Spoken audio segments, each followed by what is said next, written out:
How do you like them apples, chat? What are we doing here? Nonsense, chaos all over the shop. And they want to get rid of Imola. How very dare you, F1? Do you know what I mean? Killing the sport where it stands. All of the F1 drivers during the post-quali press conference said Imola's one of them ones that they look forward to, along with Suzuka, along with Silverstone et al. Don't therefore remove the heart and soul, the history and legacy from Formula One, F1, Liberty Media, commercial rights holder. Why? Because this is a track around which the driver has to make a difference. It's not just a fast car show. A la Oscar Piastri today and Maximilian Verstappen too, doing bits out here. Go on, we're going to go. So you want to be an F1 driver for real, Mr. Beats Techie. Let's talk about Ferrari. We'll talk about the press conference feedback.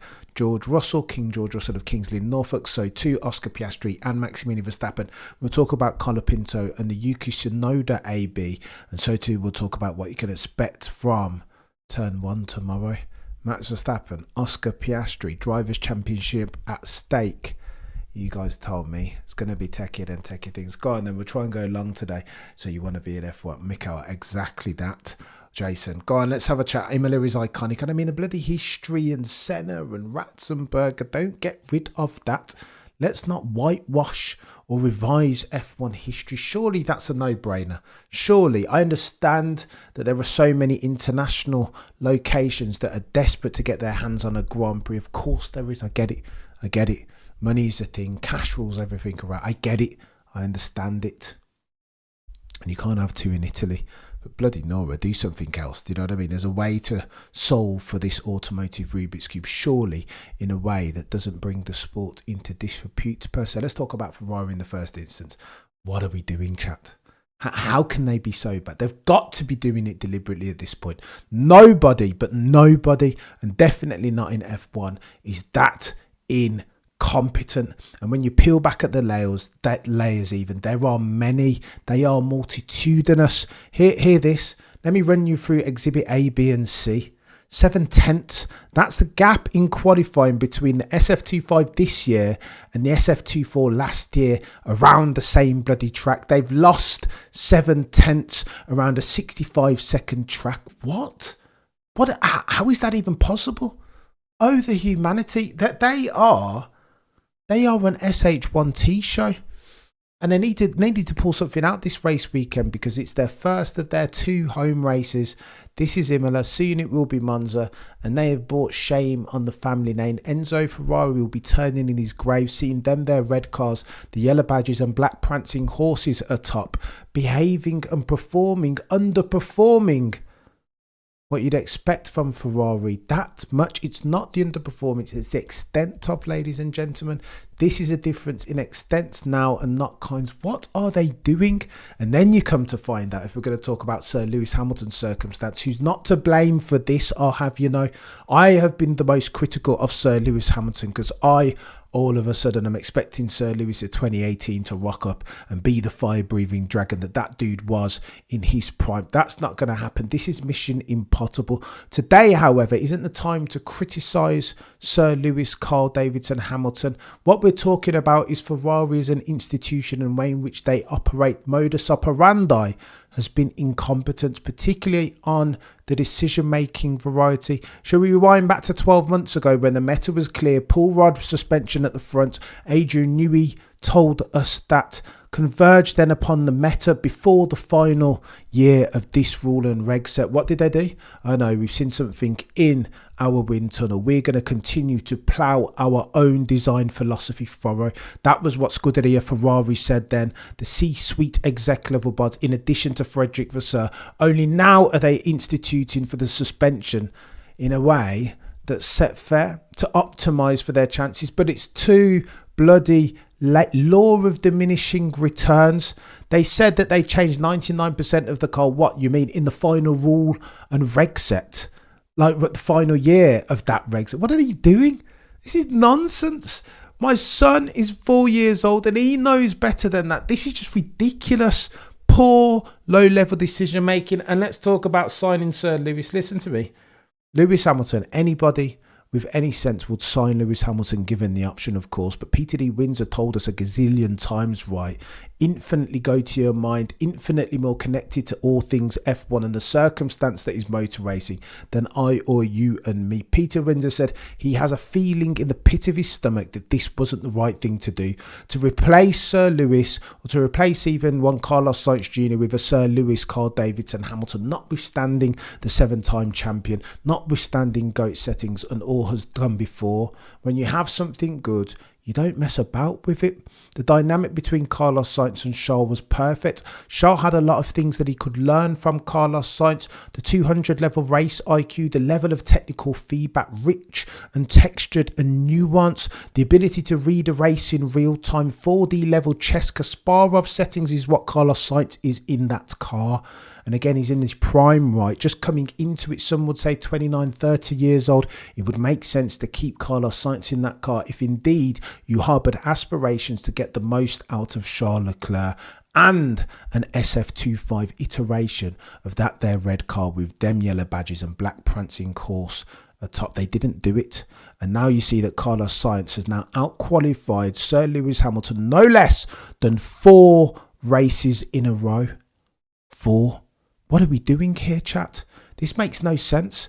Carlos Sainz is doing one of these to Williams. Simultaneously, Ferrari stock is doing one of these. No pun intended. Because when they signed Sir Lewis Hamilton, you know, all Sir Lewis Hamilton fans were like, oh, look at what the share price of Scuderia Ferraris do. Well, how about now? Let me see what these performances in the first 7 rounds of the championship, how they've impacted the Scuderia Ferrari share price.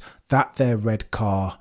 That's their red team with them, their yellow badges and black prancing horse and top. Oh, and by the way, P nowhere. You heard these guys communicating. Now, I know they want to circle the wagons on politics. False seeming is important at Ferrari. Nothing to see here. Let's make sure that the deck chairs on the Titanic are looking all in order. False seeming is the word, the Shakespearean term, right? Making sure everything looks pretty. Meanwhile, the substance of it, the operational infrastructure, the car, everything is epitomised, no, characterised by the word underperformance. Now, they won't be liking the way that the drivers are talking, not least to the bloody engineers. What do you, Carlos Sainz is behind me. Do you want, shall I let him through too? Why don't you take a tea break, Sir Lewis Hamilton said last race, and that wasn't a good look. But Lewis, you forgive him that because he was peeved off, quite rightfully so, some would argue. However, around here, when Charles Leclerc jumped out the car post the Emilia Romagna qualifying session, Q2, remember, all of them were out then, nothing to see from Ferrari in Q3. Charles Leclerc said, he was asked, like, what's going on? What happened? Didn't even make it through to Q3. What's going on there, chap? Charles Leclerc said, today we were P nowhere. That's another one from Charles Leclerc that Ferrari can put in their words of wisdom. The whole show at Ferrari as an operation is a joke now. People will be laughing at them up and down the paddock. You've heard the list of quotes. P nowhere from Charles Leclerc. We are checking plan A, plan C, plan D, plan E, plan F, plan X, plan Y, plan Z. Which one are you picking? Why would you have so many plans if decision is a real thing and singularity of focus? You'll recall a couple of seasons ago, it was come in the pitch. No, stay out. Indecision settings, extraordinaire, par excellence. This level of incompetence is impossible. You would contend that it has to be sabotage at this though. They have to be doing these things deliberately. Nobody, not in Formula One, has ever been this rubbish. And then you get to realise another couple of things, that Charles Leclerc on one side of the garage is suffering from understeer. Sir Lewis Hamilton, by dint of the instability at the rear, is suffering from oversteer. What? It makes no sense. Those two handling dynamics are the antithesis of one another. Surely get your heads together, have a chat in a debrief and understand how to fix for one and fix for all. What are we doing? Lewis Hamilton is talking about a brake lottery. Every time he jumps on the brakes, by dint of the thing, has been all of his success hitherto. 7 championships have come because he's been the last of the late breakers historically. He's saying that he doesn't know what he's going to get from the brakes, can't trail brake, doesn't understand at any given turn the extent of the progressive feedback or lack thereof that he's going to get. The team have contradicted him directly to Ted Kravitz on his notebook and said that's not exactly the case. There might be mild variables, but Lewis Hamilton, in brackets unsaid, is essentially telling lies. What are we doing, chat? This is nonsense at Scuderia Ferrari. You'll forgive me getting a bit worked up and going scorched earth, but we can't do this. Listen, this is the overarching. We have this conversation in this context. F1 is a better space when there are more people competing, more teams who can compete. There are two at the moment. McLaren, of course, in the hands of Oscar Piastri, and Red Bull in the hands of Maximilian Verstappen. The more the merrier. The 2025 season was meant to be the coming to the fore, coming back to the party, the reintroduction of Sir Lewis, Carl Davis and Hamilton. So too Charles Leclerc, meant to be the point-to-point quickest on the grid, and they are nowhere near 7/10 slower than they were last year at the equivalent fixture. Behave yourself. This is nonsense, chat. I can't even contain the extent to which I despise this circumstance. For the avoidance of doubt, from Scuderia Ferrari, Frederick Vasseur. This is a disgrace.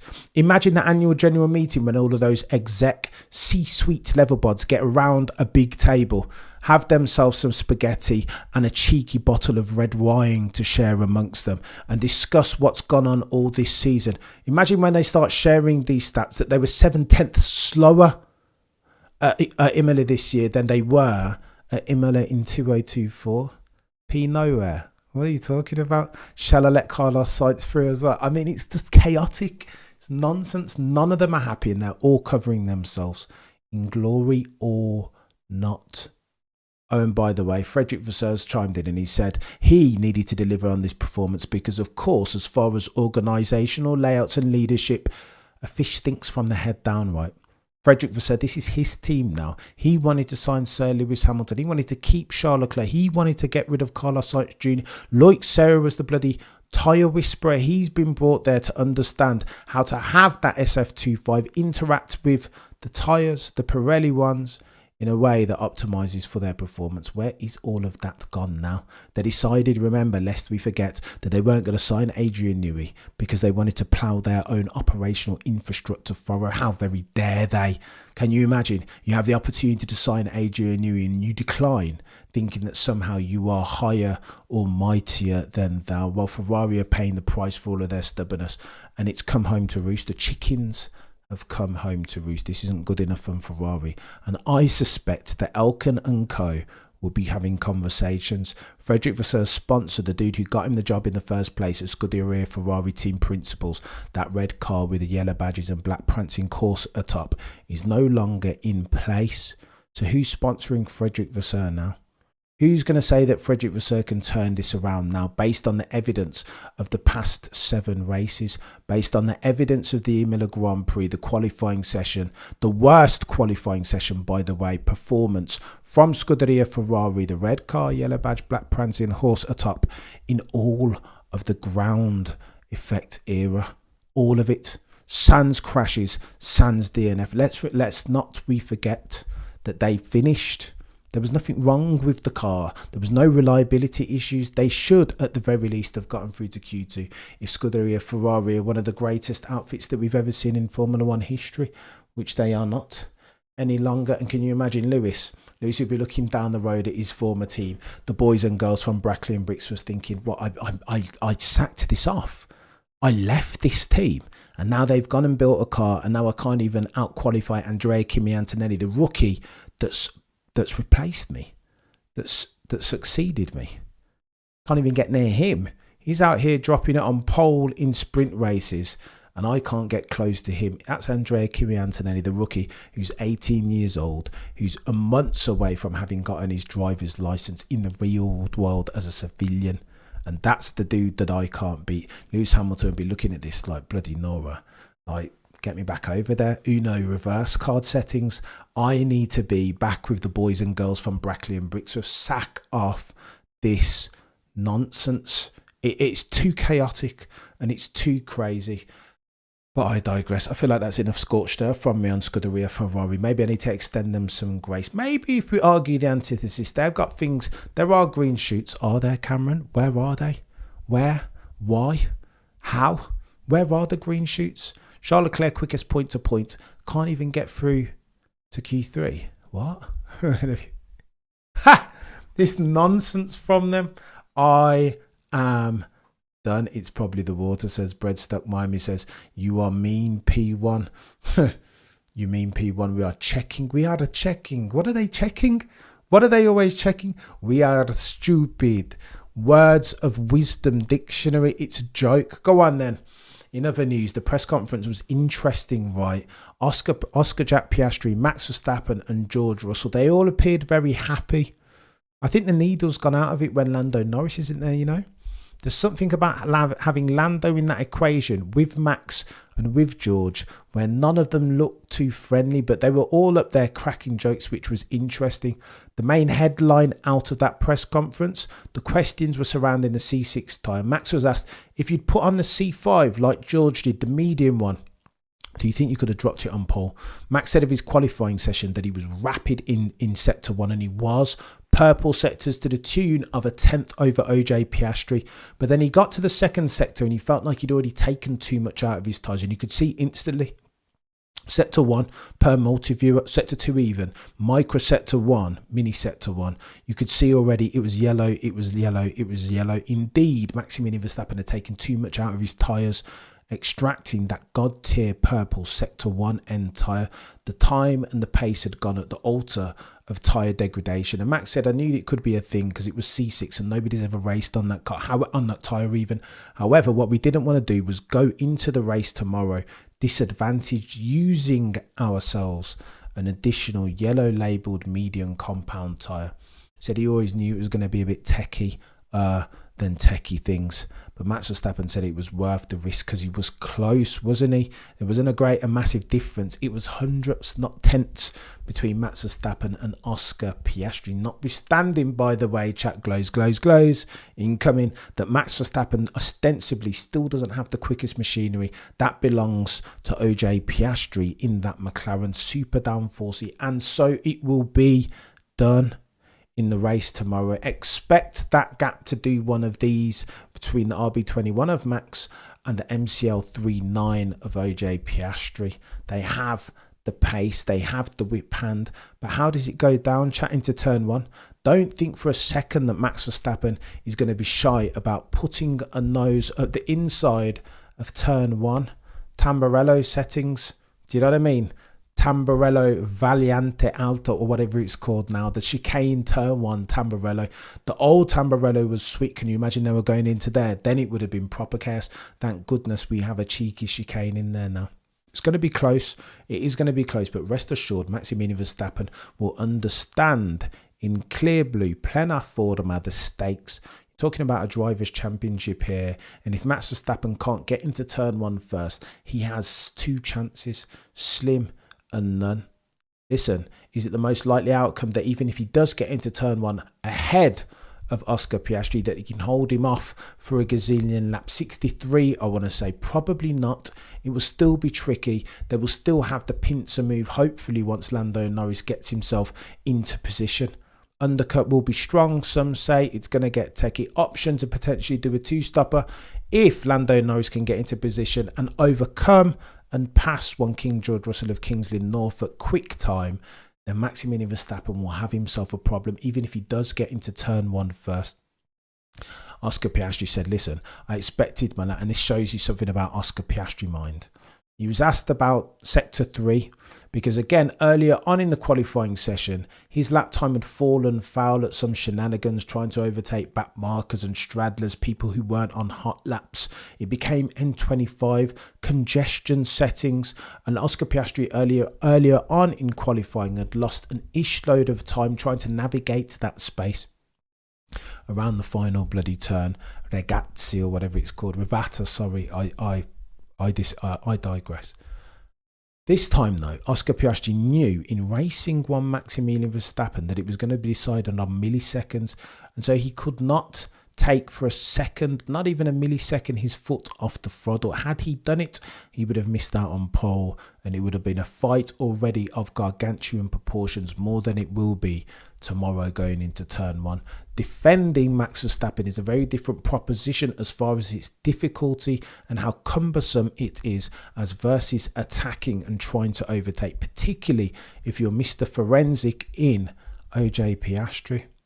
Here's why that matters and why that's really, really important, because we're having the conversation under the umbrella heading now of the two key protagonists who have all the tools and artillery. Oscar in a car that's plenty quick enough and mental fortitude, plenty robust enough to go and win himself a Drivers' Championship in 2025. And Max Verstappen, of course, with all of the artillery as far as his racecraft and his speed in absolute terms. The one thing that he doesn't have, if he's to mount a sustainable title challenge, as at the 17th of the 5th, 2025, is a car capable, commensurate with his not insubstantial talents behind the wheel of a race car. Oscar Piastri said, listen, he would have been fuming if that sector 3 had upset him, had cost him lap time as it did earlier on in the session. So he was not too keen on having that eventuality transpire. But he also said he figured that it was going to be difficult. Remember, this was very similar, and this is why it gets techier than techie thing as far as Oscar. He said that when he saw Max put in that lap, remember Max going into the final set of runs, Q3, had already dropped it on pole. It was similar to what Max Verstappen always does right. Does one of these with the pressure, spinal tap, turns it up to 12 or 13 or 14 if your name is Lando Norris, aka Dustin from Stranger Things. Those start to feel the pressure. It was despite the pressure this time that Oscar Piastri went and dropped that pole. Max Verstappen was already on provisional. Ergo, Oscar had to seize victory from the moors, no jaws of defeat this time. And that's something that Lando Norris has proved that he cannot, no, he will not do, not in 2025 at least. And I say, chat, that is significant. Mightily significant. Jason says Russell, Rosberg, Button and now Leclerc beat Lewis. Oh gosh, Jason, are we going there? Well, I mean, this is round 7, Jason, so I wouldn't be so definitive in your categorization. Not just yet. Not just yet. It's a bit too soon for that. Shaw will hang around with Ferrari next year, then head somewhere else, if not a huge proof. He looked like that, to be fair, Shaw, if we're dotting around subjects. Famous picture, right, that's going around the interwebs, where Shaw's got his visor up and you can just see the defeat in his eyes. He's had enough. How could you not have enough of this level of incompetence in perpetuity? It's been too long now. How long has he been on that team? Since 2018. It's like 7 years or whatever he's been hanging around these experts in failure. When are they going to turn it around and get it right? They looked good in 2022 for about 5 races. And then what happened then? A new technical directive, after which they had to jack up their car ever so slightly. And just like in 2025, their performance of that red car with them, their yellow badges and black Brexit horse, faded to black. It was gonzo. It was a myth and legend.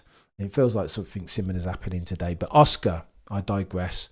Important to note that Oscar looks and sounds like a potential champion, potentially, definitely even behind the wheels of that papaya-coloured car. He just looks at ease with the circumstance. George Russell, by the way, chimed in on the medium because he was one of the only ones in conjunction with the Aston Martins who also outperformed Scuderia Ferrari, by the way, along with Carlos Sainz, flipping Nora. When you're getting outperformed by Aston Martin, that's got to mean something. You've got to go away and look at yourself. Scuderia Ferrari, Frederick Vasseur. But no, when asked about his mediums, George Russell said, you know what?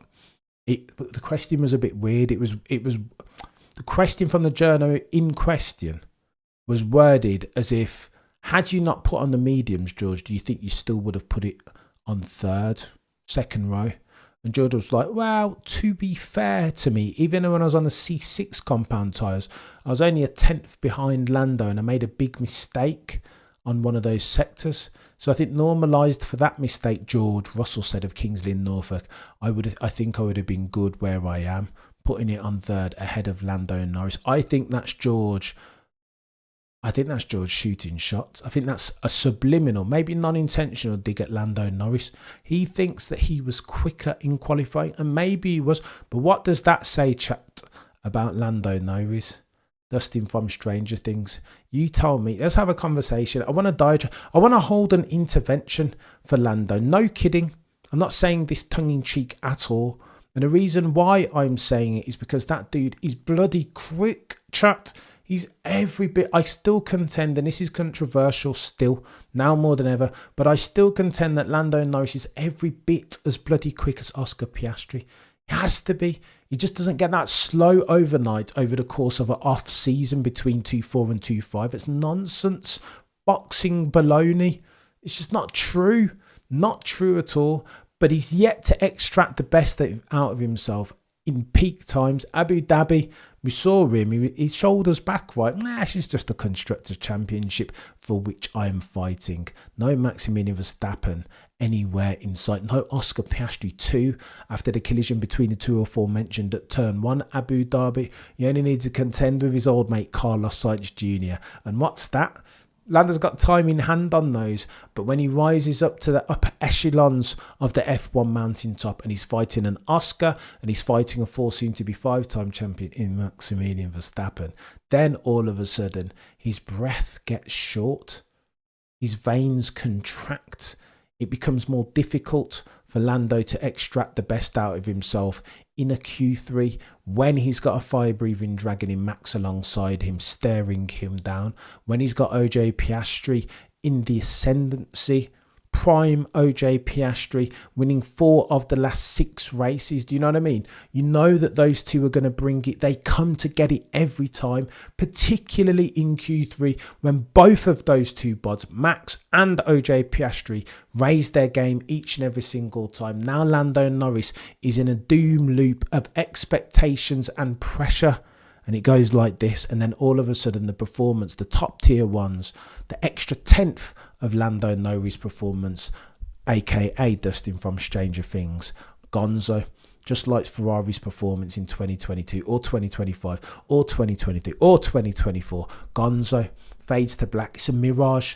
It's like Lawrence and Arabia going through the desert and they see water, and then when they get there, it's Gonzo. That's Ferrari's performance, and that's Lando's performance when it matters most. Wolf of Wall Street, Gonzo, Fugazi, it's a myth. And that, ladies and gentlemen, is sad. Nico Rosberg has reached out to that fella and said, you know what, these are the things that you need to do. Phone me. I am like you, Nico Rosberg said. I see myself in Lando Norris, aka Dustin from Stranger Things. And to fix for that, Nico didn't rest. There was no lengths to which Nico Rosberg wouldn't go to, especially to get it over on Sir Lewis Hamilton, a dude who had much more talent in the natural sense than Nico. He was never going to beat him without help and fortuitous circumstances. But opportunity, or luck even, is where opportunity meets preparation. And Nico Rosberg in 2016 was nothing if not prepared. Every 2 days, 2 hours with a sports psychiatrist, because Nico had the same mental fortitude or lack thereof that Lando Norris does. I know Lando's not doing that. And no, he's not doing that. There is no way. Not humble enough. Do you know what I mean? Hasn't looked in the accountability mirror even for the last 36 months. Not once, I would bet, from Lando. And that's not a good look, Benzie, is the honest truth. That isn't a good look, because he does need a sports psychologist or psychiatrist. He could use one. There is lap time in there, Lando. Please, chap, because the dude is every bit quick enough to compete with the 3 people, particularly bloody George. Nobody's going to tell me that George is quicker than Lando. Nonsense. Just that Lando keeps making these bloody mistakes because he won't have a word with himself in the accountability mirror. Oh, and by the way, did you see that Andrea Stella said, you know what, that instance where there was all the smoke going through sector 2, I want to say, don't quote me on that. The Lando easing off didn't ultimately detriment his lap time materially. Difference, eh? There is a stark contrast in the way that Oscar Piastri handles some last-minute adversity in Sector 3 as versus Lando Norris's drop in time when he had to go through the smoke. Maybe he didn't feather the throttle, but nevertheless it upset him. And Lando Norris can be easily disturbed by circumstance. When it's when he's swimming upstream, Lando is very difficult. He's a vastly different person, from when he's swimming downstream, when he has all of the advantages and it's just a free time trial. I guarantee if those lot went karting, Lando Norris would win 4 or 5 out of 10 times, right? When there's no pressure, Lando Norris is a beast. Do you know what I mean? One Punch Man settings, Kira from Death Note, that type of level. That's who Lando Norris can be when there's no pressure. When there is pressure, though, he sinks into himself, right? Like he lacks the ability to hunker down and be blinkered, zero in and get focused when it matters most. Simon Barnes would tell us about the great ones and the good ones and how they are separated from the way that they perform the biggest points, the way how they handle them.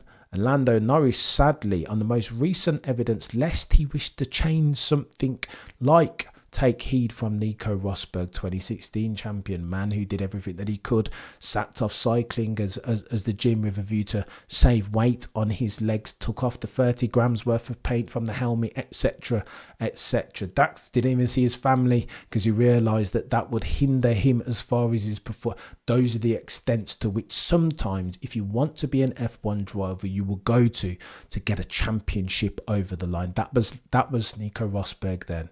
This is Lando Norris now. And maybe he's not prepared to.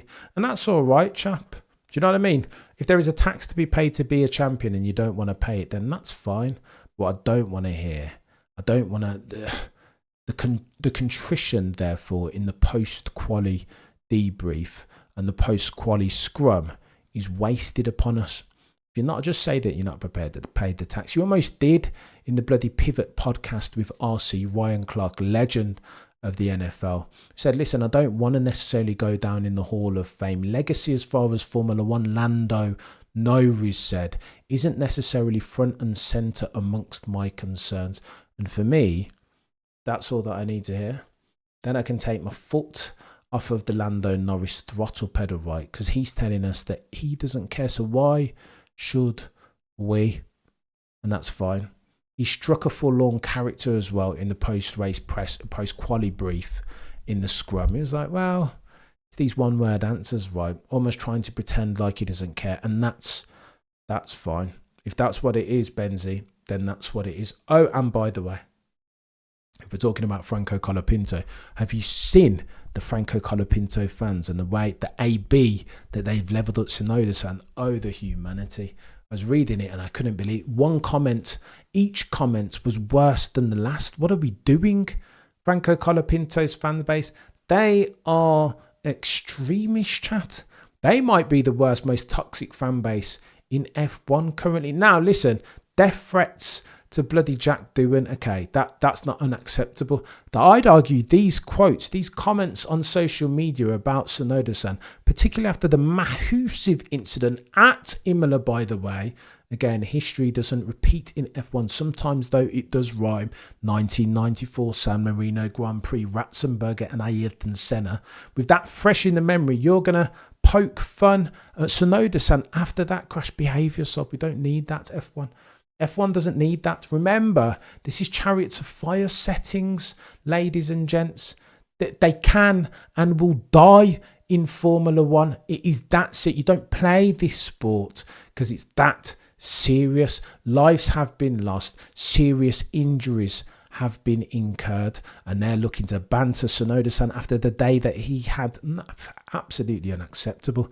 Benzi, I can't do it. James, it's nonsense. It's daft. It's unacceptable. And thank God, the racing gods, that Franco Colapinto has come out and urged his fan base, as passionate as they are, to take their foot off the social media AB of Tsunoda-san. Yeah, Tsunoda-san might have said some things about Franco Colapinto. Yeah, Franco might have been a bit of a crash merchant. Do you know what I mean? Particularly in his most recent F1 career. But at least he's got the good standing. At least he's upstanding enough a citizen to say, you know what, this Tsunoda-san stuff is unacceptable and I don't agree with it, nor am I going to advocate for it. It's unacceptable, Johan. I'm telling you, Foxy Century, we can't stand for this sort of stuff. Not after what happened to Tsunoda-san. That was a big instance.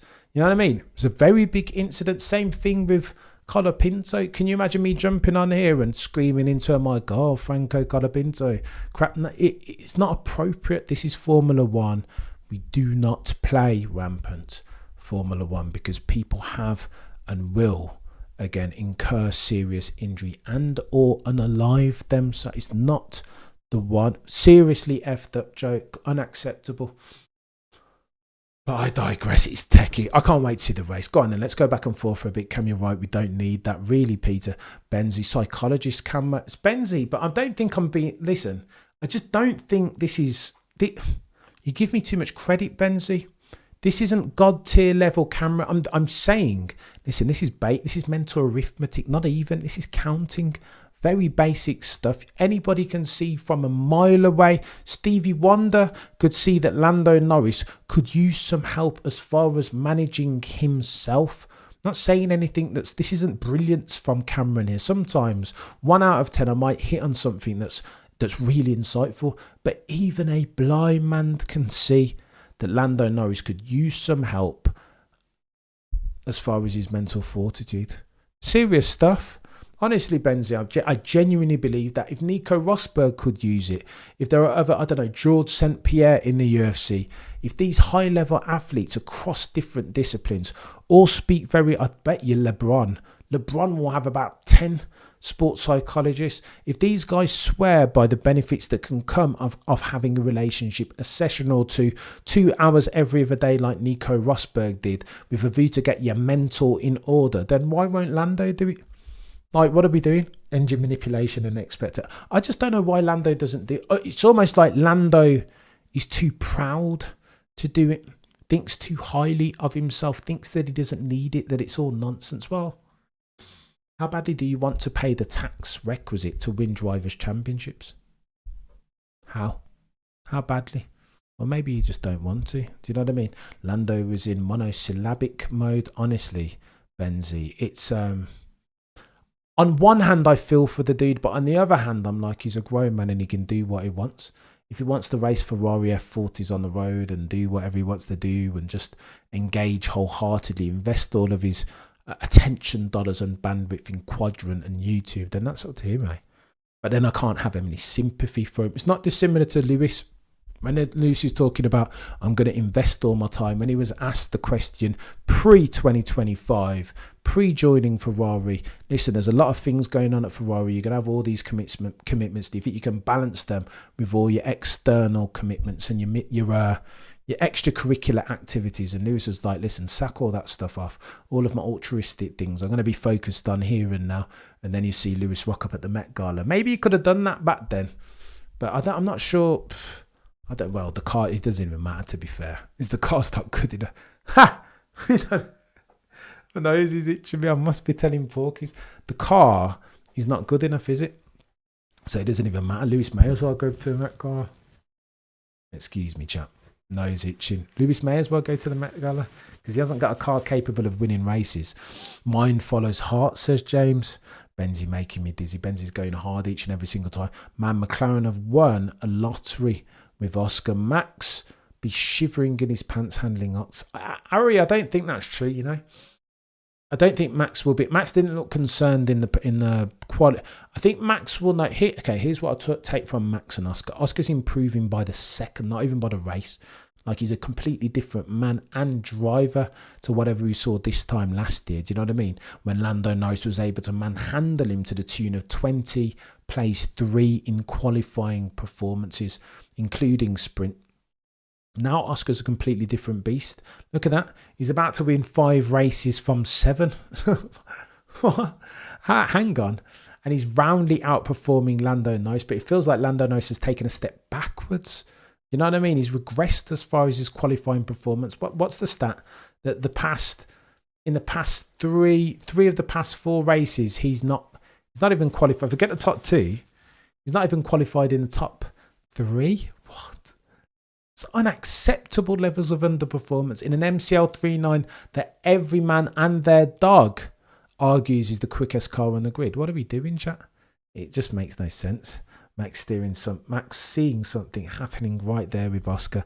I think Benzi will be aware. I mean, he's complimented Oscar. He said of Oscar that, listen, he's good. He doesn't make any mistakes. Low blow to Lando Norris. Do you know what I mean? He's calm and robust.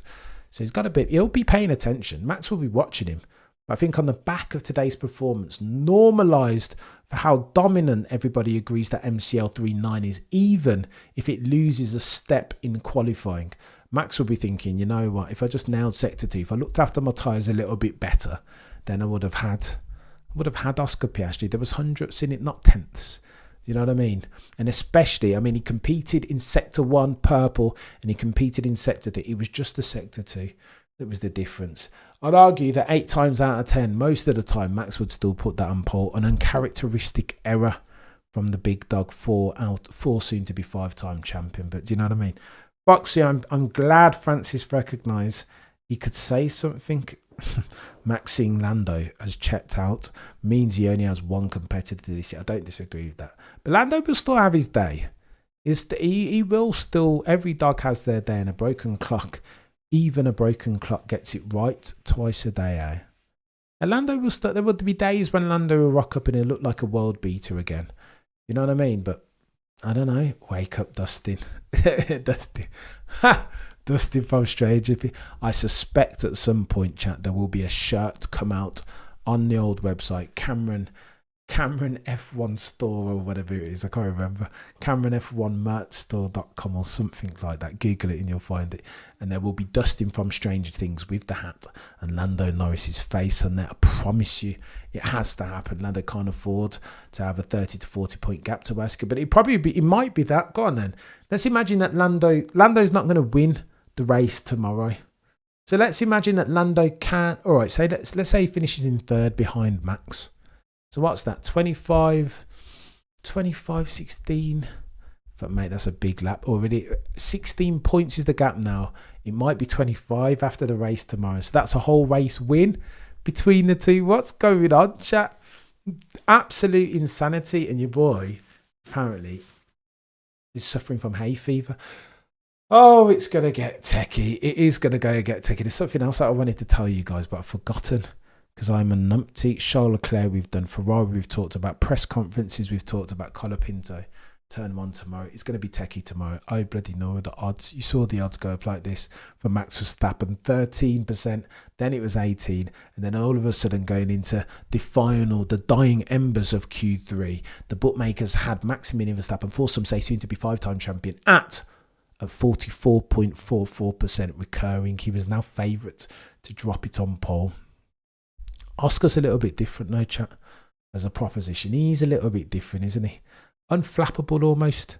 Nerves are out of scope for Oscar Piastri. James Allen on the podcast said that if there was one area where Oscar is a bit different, maybe even better than Maximilian Verstappen, is that you'll never hear him cursing over the radio. Even Max, as unflappable as Max is, particularly when it's him and the car and he can focus. Even Max last year, you'll recall around Hungary, leave me the F alone, da da da da da. Not that I don't think that affects his driving necessarily, but Oscar is just here, right? Flatlining as if he doesn't even have a pulse. His mum said on the red flags post, get your words out, Cameron, that the only time she's ever seen him a bit nervous or shaken is when she pretended to fall off of a bike. And he'd have to be unalived if he saw his mum potentially hurt and didn't react to that, right? 4th of October, Animal Day, cuddle no risk. 65% of Cam's stream predicted a max spot. Benzi, I was in on it too. I lost money on that chap, I'll be honest. I was in on Max Verstappen at 18%. But again, you bet the odds if, again, you are a betting degenerate, which I wouldn't advise you be, but you bet the odds and not the occasion, right? There is no way that Max Verstappen, if you run that simulation, that qualifying session Q3 100 times, that Max only wins 18 of them bull feathers. You very nearly won the real one. I think the number is more like 30 to 35% of the time for Max. And again, if you're going to be professional about it, then you take that bet every single time. The Cam curse, I did curse it, didn't I? But I mean, I didn't curse Suzuka. Did I, Benzi? Question is, can Lando get on top of these podiums, these problems even, and how fast? Easy G asks. Depends what he's prepared to do. What he can't do is just amble through life. Do you know what I mean? Just, no, not anymore. Like last year, even last year, you couldn't afford to do that. Not when Max is around in his prime. What? No, you got to raise your game, chap, and the great ones know how to do that. You don't have to tell them to go away and do that. Do you know what I mean? A true great in their attitude in their industry would have reached out to Nico. They wouldn't have waited for an Instagram message from Nico and then not responded to it. Of course, I'm going to go and learn from Nico Rosberg. Why? Because he overcame a material natural talent deficit to one Sir Lewis, Carl Davidson, Hamilton. He should never have beat Sir Lewis, but he managed to through industry and hard work, doing one of these, rolling up your sleeves and getting your bloody elbows out and doing what's necessary, as extreme as it was for Nico. Do you know what I mean? Ultimately, that led to he wasn't going to do 2 of those seasons because he barely saw his bloody family. But he realised that he needed to go to the Shaolin Temple. Do you know what I mean? He needed to eat lamb's lettuce only for a year to get it done. He needed to make sure that there was no stone as far as durable competitive advantage that he'd left uncovered. And that was Nico Rosberg. I hated Nico at the time, but with the benefit of hindsight, when you look back upon what he did, lucky or not, you've got to respect it, right?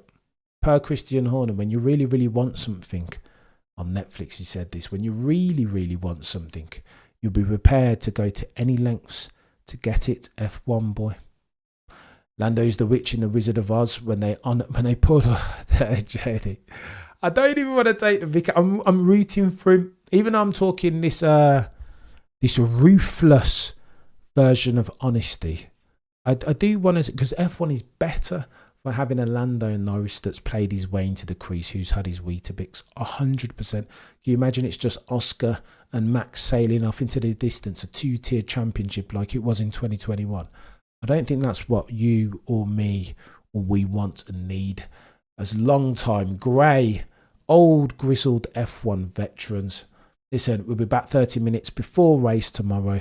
I'll try and do a cheeky 10 a.m. as well, summarising all of the plot lines that I've unearthed, F1-centric threads that I've covered and unearthed, not brought to the fore just yet between now and then. Although, until then, the prosecution rests. No further questions, Your Honour.